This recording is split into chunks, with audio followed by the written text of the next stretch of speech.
వాక్య భాగాన్ని 10 నిమిషాలు ధ్యానం చేద్దాం. దేవుడు లోకమును ఎంతో ప్రేమించెను కాగా ఆయన తన అద్వితీయ కుమారుని యందు పుట్టిన విశ్వాసముంచి ప్రతి వాడును నశింపక నిత్య జీవము పొందినట్లు ఆయనను అనుగ్రహించెను. ఈ వాక్య భాగాన్ని ధ్యానం చేస్తున్నామండి. దేవుడు ఆయన కుమారుడైన యేసుక్రీస్తు ప్రభుల వారిని ఈ లోకానికి అనుగ్రహించారు అనే విషయం మనం ధ్యానం చేస్తున్నాం. ఎందుకు యేసు ప్రభుల వారు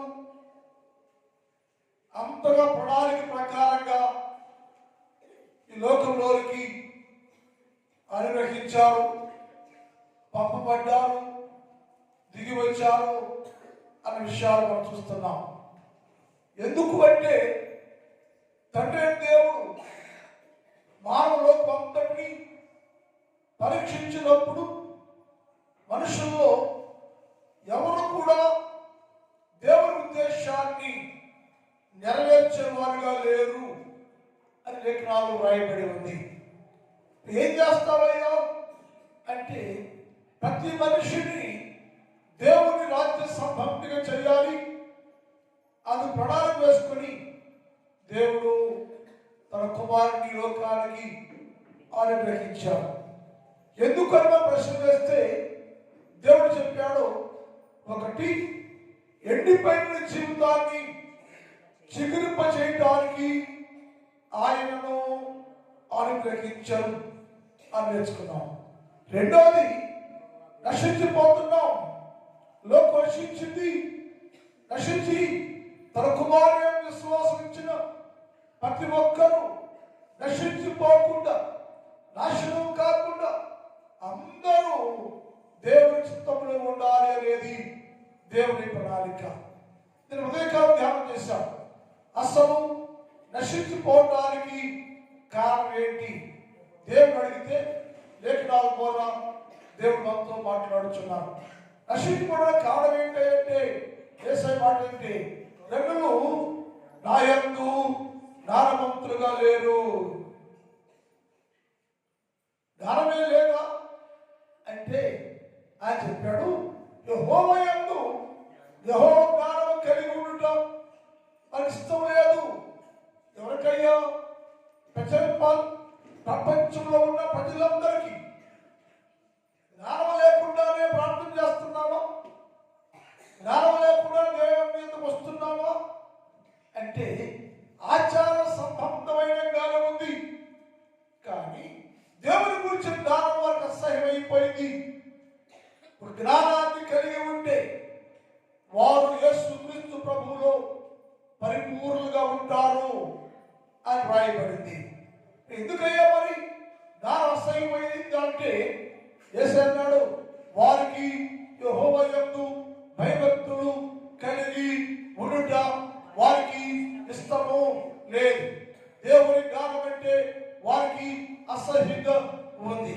అందుకని ఆయన చెప్పాడు, జ్ఞానం లేనివాడా, తెలివి లేనివాడా, అసహ్యం ఉండేవాడా, జ్ఞానాన్ని అసహించుకుంటున్న మనుషుడా, రండి ఇప్పుడైనా వచ్చి జ్ఞానం కలిగి ఉండండి, జ్ఞానవంతులుగా ఉండండి.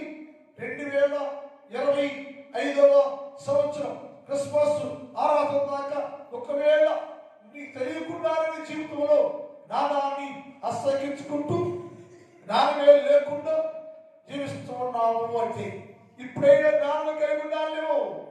జ్ఞానం కలిగిన వారు యేసుక్రీస్తు ప్రభువు చెప్పే ప్రతి ఆజ్ఞలకు లోబడి ఉంటాడు, లేఖనాన్ని అనుసరిస్తూ ఉంటారు, లేఖనానుసారంగా ఉంటారు. కానీ లోకంలో క్రైస్తవులు విశ్వాసులు అనబడే వారు దేవుని చిత్తాన్ని ఆజ్ఞను ఎవరు పాటించేవారుగా లేరు. అందుకు కారణమంటే ఎలా తెలుస్తుందంటే ఆయన చెప్పిన మాట ఏంటంటే, మీరు జ్ఞానమును అసహించుకున్నారు, జ్ఞానమే లేదు, అందువల్ల నా ప్రణాళికను నా ఉద్దేశాలు నెరవేర్చడం లేదు అంటారు. మనం అడిగితే మాకు తెలియదా సంగతి? మేము తెలియకుండా బతుకుతున్నావా అని ఎటకారాలు వస్తువులు వేసేవారు కూడా భూలోకులు లేకపోలేదు. చేసేవారికి వారికి జ్ఞానము అసహ్యమైంది. దేవుని యందు భయభక్తులు కలిగి ఉంట వారికి ఇష్టం లేదు. అందుకని వారు నశించారు, నశించిపోతున్నారు. ఇప్పుడైనా మీరు నశించిపోవడానికి ఇష్టం లేదు.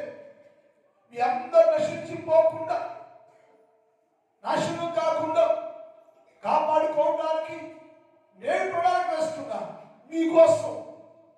ఏంటంటే ఆయన కుమారుడు అనబడి యేసు ప్రభువు వారిని లోకానికి అనుగ్రహించారు.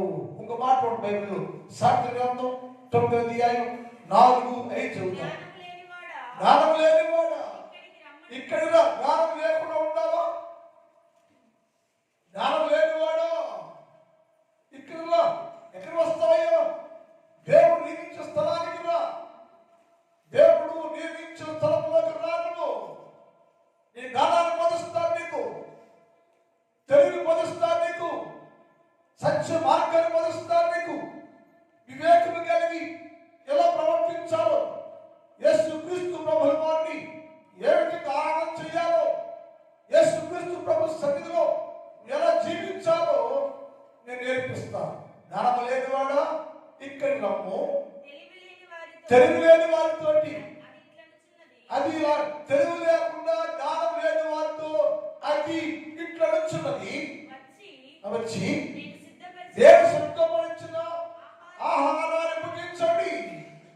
దేవుడు సిద్ధపరిచిన ఆహారాన్ని భుజించండి. నేను కలిపిన ద్రాక్షరసము తాగండి, పాలన చేయండి. ఇక నుంచి మీరు జ్ఞానం లేని వారై ఉండక బ్రతకండి. అంటే మనం ఆయన దేశంలో ఎలా ఉన్నామంటే చనిపోయామని. కారణం జ్ఞానం లేదు, వివేకం లేదు, తెలుగు లేదు. మనం ఏనుకుంటాం, నేను జ్ఞానం గలవాడను, తెలుగు కలిగిన వాడను, జ్ఞానవంతుడును, నాకు తెలియదా అని బైబిల్ చదువుతాం, మనం ప్రార్థన చేస్తాం, మనం చర్చికి వెళ్తాం, మనం వాక్యం వింటాం, మనం బైబిల్ ఏం రాయబడి ఉందో, ఆజ్ఞలు ఏముందో అన్ని పట్టిస్తున్నాము, అన్ని చేస్తున్నాము. చేయగలేదు అంటే అది వాక్యానుసారం లేని జీవితం, జ్ఞానం లేని జీవితం. అందుకే వేసాడు, ఇప్పుడైనా మీరు రండి. ఈ సంవత్సరమైనా ఎంతకాలం నాకు అంత తెలుసు, రాయిస్తమే, నేను తెలుగు గలవాడు అనుకుని వాక్యానుసారం జీవించే జీవితం లేకుండా నువ్వుంటే ఈ క్రిస్మస్ పండుగైనా సరే ఏం చేయాలంటే నాన్నమ్మ యుద్ధకు రమ్ము. నశించిపోకుండా, నాశనం కాకుండా నేను కాపాడుకోవడానికి నేను దిగి వచ్చా. నా యుద్ధకు రా. ఆహారం ఉంది, ఆహారం భుజించు. పానం ఉంది, పానాలు తాగు. అప్పుడు నీవు బ్రతికేదము. ఇప్పుడైనా ఇక్కడి నుంచి అయినా అనగా 2025వ సంవత్సరపు క్రిస్మస్ ఆరాధన లోనైనా సరే, ఇప్పుడైనా సరే మీరు జ్ఞానం కలిగిన వారై ఉండండి, బ్రతకండి, జీవించండి, బ్రతికేవారు ఉండండి. ఈ పండుగ బతికించే పండుగ, జీవింపజేసే పండుగ, జీవాన్ని పోసే పండుగ కనుక ఎప్పుడైనా సరే మీరు జ్ఞానం కలిగి ఉండండి అని యేసు ప్రభువు వారు తెలియజేస్తున్నారు. ఎందుకయ్యా ఆయన కుమారుని అనుగ్రహించామంటే, ఒకటి ఎండిపోయిన దాన్ని చిగురింప చేయాలని, 2 నశించిపోకుండా కాపాడుకోవడానికి. నశించుకోవడానికి కారణాలు వేసుకుంటాం మనం. ఒకటి జ్ఞానము లేక పోవుట, తెలివి లేక పోవుట, జ్ఞానమును అసహ్యం చేసుకుంటా, భయభక్తులు లేక పోవుట.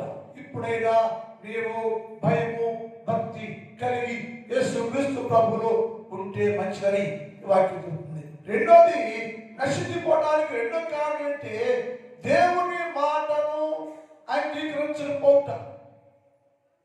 నేను ఏం అడిగాడు, మేమందరమైన నశించిపోతున్నామయ్యా అన్నాడు. ఎక్కడ మోకరించండి? నెహెమ్యా దేవుని సన్నిధిలో మోకాళ్ళు వేసి ప్రార్థన చేస్తున్నాడు. ఎజ్రా దేవుని సన్నిధిలో మోకరించి ప్రార్థన చేస్తున్నాడు. దానియేలు దేవుని సన్నిధిలో మోకరించి ప్రార్థన చేస్తున్నాడు. ఈ ముగ్గురు ప్రార్థన కీలకంగా ఉంది. నెహెమ్యా, ఎజ్రా, దానియేలు.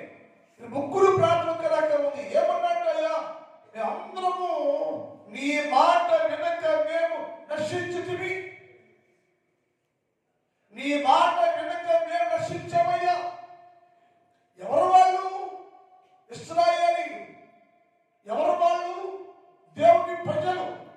ఎవరు వాళ్ళు? నిత్యము దేవుని సన్నిధిలో ఉండేవారు.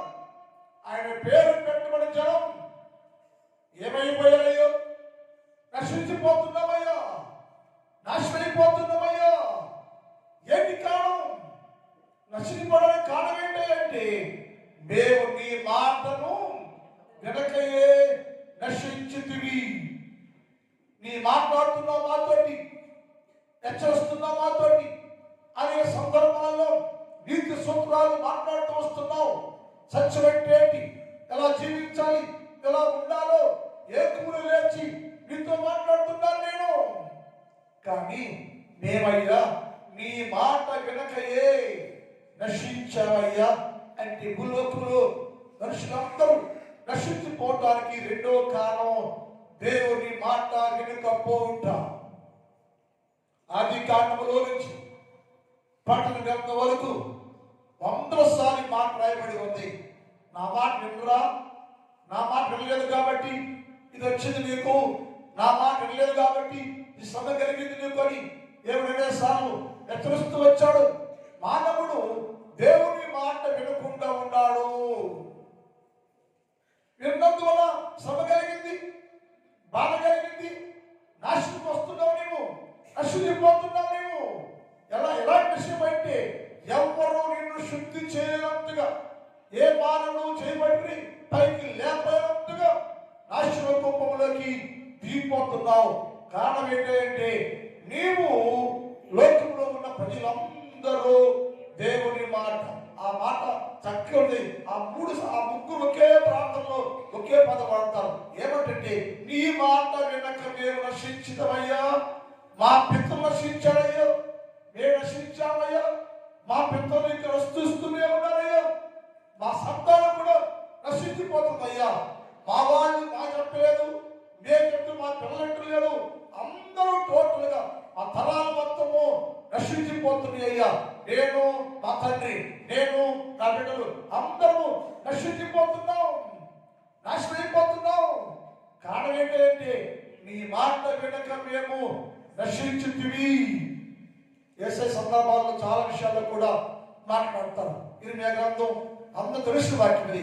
ఇర్మియా 7:26 చదువుతాం. 27 ఇర్మియా 7:26 చూద్దాం.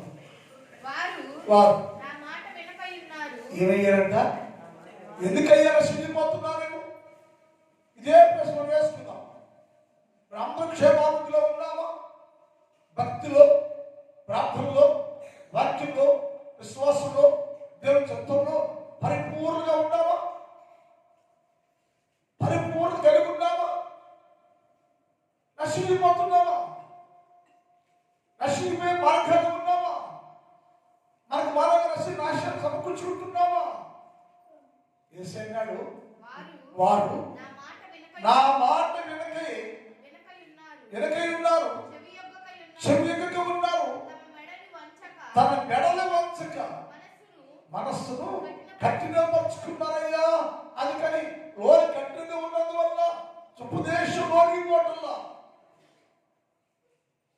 ఉపదేశం ఇవ్వాలని ఉన్నాం మనం.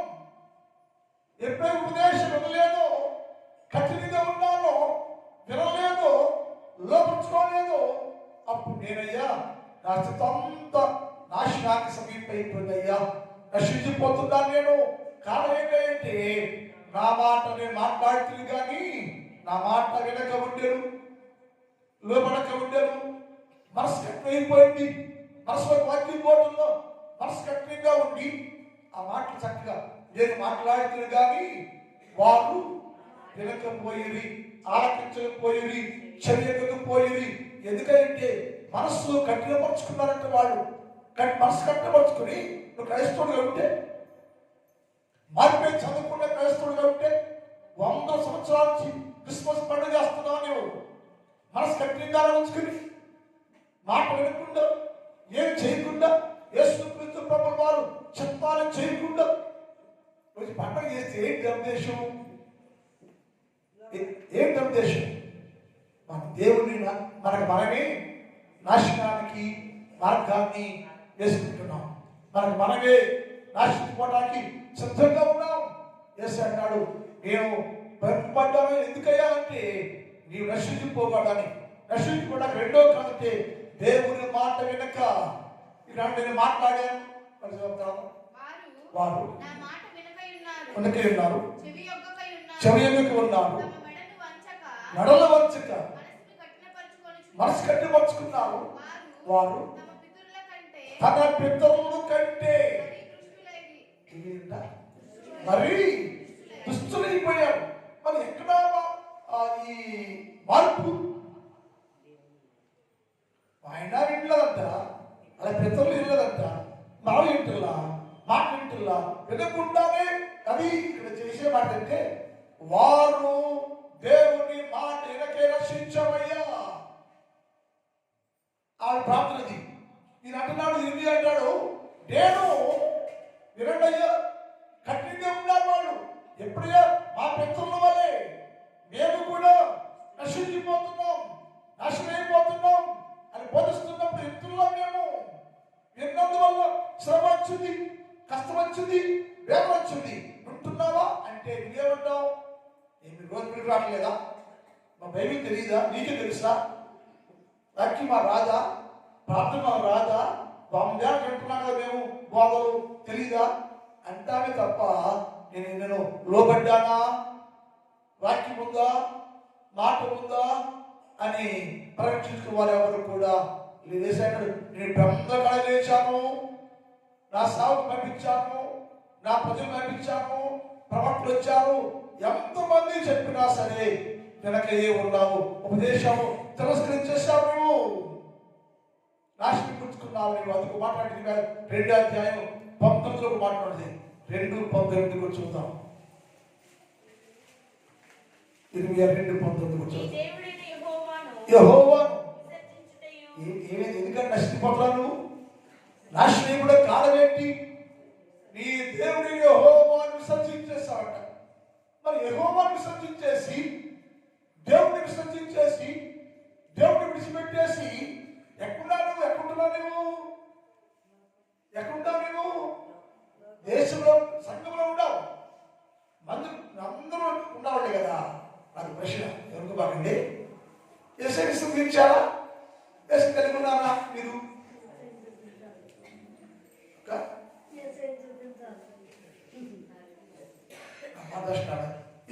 మన గుడికి వస్తున్నప్పుడు విసర్జించామా?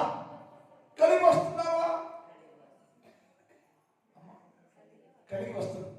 Thank you. కలిగి వస్తూ ఉంటే యేసే క్రియలేది, యేసే గుణమేది, యేసే పల్లేది, వాక్యాల సారమేది, వాక్యాల జీవితమేది? ఏమైంది అంటే మనం వచ్చాం కానీ, ఉన్నాం కానీ, కూర్చున్నాం కానీ మనం ఏంటంట దేవుని యందు విసర్జించడం అంటే దేవుడు చెప్పింది చేస్తే ఆయన మాటకు లోబడ్డట్టు, చెయ్యకపోతే విసర్జించేసాడు అని. ఇది ఆచారం కూడా ఉంటుంది.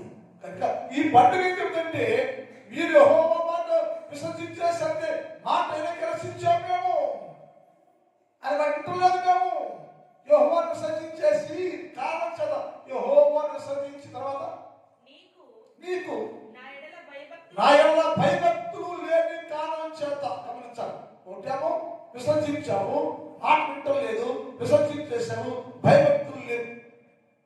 అందువలన బాధలు, కష్టాలు, శ్రమలు, శోధనలు కలిగి నాశనానికి సమీపంగా నువ్వుంటే నీ మాట్లాడదాం. వారు బాధకు సమయమైంది ఎన్ని కాదంటే నీ చెడుతానమే, మాట వినకపోవటమే. అది చూశాడు దేవుడు. అన్నాడైనా నువ్వు నా మాట వినలేదు, భయభక్తులు లేవు, నశించిపోతున్నావు నీవు. నశించిపోయి నిన్ను నేను సేవ్ చేయాలి, రక్షించుకోవాలి, కాపాడుకోవాలి. నువ్వు ఏమో నశించిపోవటం నాకు ఇష్టం లేదు. ఎవరు నశించిపోవటం తండ్రికి ఇష్టం లేదు, నాకు ఇష్టం లేదు. అందుకని నా కుమారుని నీ కోసం అనుగ్రహించాను, పంపించాను. ఆయన నిన్ను రక్షిస్తాడు లేక నశించిపోకుండా చేయటానికి ఆయనకి వచ్చాను. ఇప్పుడైనా సరే నశించిపోతున్నావా గుర్తించు, నశించిపోయిస్తులో ఉన్నావా గుర్తించు, నాశనాల సమీపంగా ఉన్నావా గుర్తించు. యేసయ్యా నేను ఈ మాట వినక భయభక్తులు లేక విసర్జన చేస్తే నశించిపోతున్నాయా, శ్రమలు బాధలు వేదనలు కారణం అయిందయ్యా. ఇప్పుడైనా నన్ను నువ్వు నశించిపోకుండా సహాయం చేయయ్యా అని ప్రార్థన చేసుకుని వారు ఉండాలి. ఒక ఆయన అడిగాడు, అయ్యా నువ్వు ఉపదేశం ఇస్తావు కదా, బోధించావు కదా, నువ్వు బోధించినప్పుడు నీ మాట లేదు, నువ్వు బోధించినప్పుడు భయపడలేదు, నిత్యం బోధిస్తూనే ఉన్నావు, నిన్ను నేను విసర్జిస్తూనే ఉన్నాను, నువ్వు బోధిస్తూనే ఉన్నావు, చెబుతూనే ఉన్నావు, నిత్యం నీ మాట తిరస్కరించాను, నీ వాక్యాన్ని తిరస్కరించాను, నిన్ను కూడా తిరస్కరించేసి విసర్జించేస్తాను నేను. ఇప్పుడు నా గురిగా మారిందయ్యో, ఆ గురి నాశనం తీసుకున్నాయో. ఆ మాట చూద్దాం. సామెతల గ్రంథం 5వ అధ్యాయం 12-13 చూద్దాం. సామెతలు 5:12-13. అయ్యో అయ్యో నీ ఉపదేశము నేను ఎట్లు అయ్యో నీ ఉపదేశం నేను ఎట్లు త్రోసివేసితిని. నా హృదయము గద్దింపునెట్లు నాకెన్నోసార్లు గద్దించాను, కానీ నా హృదయాన్ని గద్దింపు నేను అంగీకరించెను. నా బోధకుల మాట నేను వినకపోతిని. నా ఉపదేశములకు నేను చెవి ఎక్కలేదు. నేను సమాజ సంఘమున మధ్యలో ఉండినను ప్రతి విధమైన అక్కడ చదువుతారు కదా, ప్రతి విధమైన దౌష్యములకు కొంచెమే యెహోవాను నీవు చెప్పుకొనుటకు మాటను. యేసయ్య మాటలను గమనించాలి. ఈ అబ్బాయి అంటాడు, నువ్వు బోధించావయ్యా, చెప్పావయ్యా, వినలేవయ్యా, నేను దాని ఫలితం ఏంటంటే నశించాను. ఎంత శిక్షాడు ఈ మాటలు రాయబడి ఆ వ్యక్తి ఎంత శిక్ష అంటే తనకు తానుగా ఊపిలో దిగిపోయాడు, ఊపిలో పడిపోయాడు, నాశనం అయిపోతున్నాడు. అప్పుడు వచ్చినది, అయ్యా నశించిపోతున్నాను నేను, నశించిపోయి నన్ను రక్షించబోయాడు ఈ భూలోకంలో. ఈ కారణం ఏంటంటే అనేక సార్లు నాతో మాట్లాడావు, ఉపదేశం చేసావయ్యో, నువ్వు చేసావయ్యో, ప్రవర్తన చేస్తావయ్యో, నా బోధన చేస్తావయ్యా. ఎవరు బోధించిన నేనయ్యా, నేను ఏ స్థితిలో లేనయ్యా, విసర్జించేశాను, నేను తోసివేశాను. ఇప్పుడు నేను దాని ఫలితం ఏంటంటే నశించిపోతున్నాను, దిగిపోతున్నానయ్యా, నాశనం కోపం దిగిపోతున్నాను. అయితే నేను గ్రహించాను, ఇప్పుడైనా సహాయం చేయండి. యేసయ్యన్నాడు, నేను నిన్ను రక్షించుకోవటానికి, నశించిపోయేదాన్ని ప్రజకి రక్షణ కలుగు చేయడానికి నేను వచ్చానయ్యా. వచ్చాను నేను. ఎందుకు వచ్చావయ్యా? ఎందుకు పంపడంటే నశించి దాన్ని నశించుకోవడానికి రెండో కంటే యెహోవా మాట వినక, నీ మాట వినక మేము నశించమయ్యా అన్నాడు.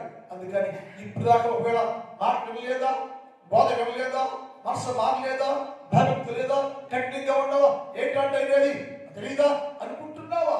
అయితే మానవుడా, క్రైస్తవుడా, విశ్వాసులారా, ఇప్పుడైనా సరే నశించిపోవడానికి ఇష్టపడకపోతే నిన్ను నశించిపోకుండా రక్షించుకోవడానికి యేసుక్రీస్తు ప్రభుల వారు లోకానికి ఆవిర్భవించబడిన ఆయనతో ఉంటే నీవు సేవ్ చేయబడతావని రాయబడింది. మూడవది, ఒకటేమో జ్ఞానం లేకపోవటం, రెండేమో మాట వినకపోవటం, మూడోది ఎప్పుడైనా వారు మార్గము మరిచిరి. నశించిపోవడానికి కారణం ఏంటంటే మార్గం మరిచిపోయినట్ట. పాట పాడతాం, నేను వెళ్ళే మార్గము నా యేసుకే అంటాం. వాడతాం అంతే, వాడకం తెలియదు. ఏ మార్గం వెళ్తారు? ఏ మార్గం వెళ్తున్నాం తెలీదా? ఏ మార్గం ఉంటున్నావు అనేది? నీ మార్గం ఏంటి? ఏ మార్గం వెళ్ళిపోయావు? వెళ్ళిపోయావు, నువ్వు మార్గం మర్చిపోయావు, నువ్వు రాలేకపోతున్నావు. దేవుడు మనం విడిచిపెట్టేసి దేవుని సత్య మార్గమును విడిచి లోపలికి వెళ్ళిపోయావు. నువ్వు వెళ్ళిపోయినాక మార్గం మర్చిపోయావు. తిరిగి వెళ్దామంటే, తిరిగి వద్దామంటే నీకేం కలం అర్థమే కాదు. అయ్యో మార్గం ఏది? అది పురాతన మార్గం కదా. ఆ పురాతన మార్గం మర్చిపోయాను నేను. అది పితరుల మార్గం కదా, అది మర్చిపోయాను నేను. ఇప్పుడే మార్గం గుండా వెళ్ళాలని కన్ఫ్యూజన్ లో ఉంటావు నేను. మార్గం వేయక మార్గం మరిచి జీవిస్తూ ఉంటే అని అన్నాడు, మార్గము మరిచిన వాడు నశించరు. మార్గం మరిచిపోయాట. మరి వచ్చే మార్గం మళ్ళీ తిరిగిపోతే ఇంకేడో తిరిగి నువ్వు వెళ్ళే బాగానే ఎలా వెళ్ళాలి అర్థం కట్టా నీకు. అప్పుడు కన్ఫ్యూజ్ అయిపోతున్నావు. ఎటు వెళ్ళాలి నేను? నా మార్గం ఏది? నేను ఏ మార్గం ఉండాలో నాకు అర్థం కావట్లా. అసలు మార్గం ఏది? ఏ మార్గం తిరిగి వెళ్తే నేను నా ఇంటికి చేరుకుంటాను అర్థం కాని మనుషులు మార్గాల్లోనే మర్చిపోయారు. అది చూసాడు యేసయ్య. నా తండ్రి దేవుడు అన్నాడు, మార్గం మరిచి తిరుగువారులారా, మార్గం మరిచి తిరుగువారులారా, నేను నిన్ను సరైన మార్గంలో తీసుకురావటానికి నా కుమారుడైన యేసుక్రీస్తు ప్రభుల వారిని నీకోసం అనుగ్రహించాను. ఆయన దిగి వచ్చాడు. మార్గాల్లో చాలా వెళ్ళిపోయాడు. లోకానుసారంగా లోక మార్గం వెళ్ళిపోయాడు. వెనక్కి రాలేకపోతున్నావు. ఆయన వచ్చాడు, నేను చేయి పట్టుకొని నీతి మార్గంలోనికి నిన్ను నడపడానికి నేను దిగి వచ్చాను. నేను నా వైపు చూడు, నా వైపు చూస్తే మార్గం లేకుండావు. వెనక్కి రాలేకపోతావు. ఏ మార్గం మర్చిపోయావో ఆ మార్గాన్ని నేను నీకు గుర్తు చేసి తిరిగి మరలా గమ్యంలోనికి తెచ్చదును. ఈ మాటలు చదివితే చాలా కష్టం. తిరిగి నేను నిన్ను గమ్యంలోకి తెచ్చదను, నీ స్థలము తీసుకొచ్చేదను. అది వచ్చాను నేను. నీ చెయ్యి పట్టుకుని మార్గము మరిచిన నిన్ను అసలైన మార్గంలోకి ఎక్కడ బయలుదేరావో అదే స్థలంలోకి తిరిగి రప్పించడానికి యేసుక్రీస్తు ప్రభుల వారు భూలోకానికి అనుగ్రహించబడిన ప్రార్థన. టైం అయిపోయింది. మిగిలిన భాగాన్ని రేపు కాలం ధ్యానం చేద్దాం. మా తండ్రి, నీ పాదములకు స్తోత్రాలు. పరిశుద్ధుడమైన దేవ, ఉదయకాలం మాతో మాట్లాడుచున్నాడు తండ్రి. దేవుడు లోకం ఎంతో ప్రేమించాడు. ఎందుకయ్యా? నశించిపోతున్న వారిని రక్షించడానికి. నశించిపోవడం కారణం ఏంటంటే జ్ఞానం లేకపోవటం, మాట వినకపోవటం, మార్గం మర్చిపోవటం. అందుకని అలాంటి వారిని చేయబట్టుకొని మార్గాల్లోకి నడిపించి నశించిపోకుండా నాశన కోపంలోంచి విడుదల చేసి సంపూర్ణ విజయాలు కలిగించడానికి మీరు వాపసు వచ్చావు తండ్రి. అది గ్రహించుకొని ఇప్పుడైనా మేమయ్యా మీ మార్గాల్లో చూపించేవారుగా సహాయం చేయండి. ఉదయకాలము మీ స్థలంలో ఉన్న ప్రతి బిడ్డలను దీవించండి, ఆశీర్వదించండి, బలపరచండి. ప్రతి బిడ్డకి మీ మార్గం ఏదో, సాధారణ మార్గం ఏదో, శ్రేష్టమైన మార్గం ఏదో గ్రహించే వారిగా సహాయం చేయండి. నా సంఘాన్ని రక్షించండి, నా సంఘాన్ని దీవించండి, నా సంఘంలో ఉన్న ప్రతి కుటుంబాన్ని దీవించండి. ఏ కుటుంబానికి ఏది కావాలో, ఏ వేలు కావాలో, ఏ సహాయం కావాలో సమస్తం తోడుగా ఉంచండి, దీవించండి. వ్యవసాయం చేస్తున్న రైతులు వారిని, పొలాలని, పంటలను దీవించండి, ఆశీర్వదించండి. కష్టపడి పనులు చేస్తున్న వీళ్ళందరూ దర్శించండి. మరి పని పాటలు తోడుగా ఉండండి, మంచి ఆరోగ్యం ఇవ్వండి. ఎవరేం చేస్తుంటే ప్రతి వారికి రోజంతా కృపాక్షేమాలతో నింపి కాపాడి నీ సభలో వాడుకొని మీరు మాత్రమే పొందుకున్నామని యేసు వారి పరిశుద్ధ నామములో ప్రార్థిస్తూ ఉన్నాం తండ్రి. ఆమేన్.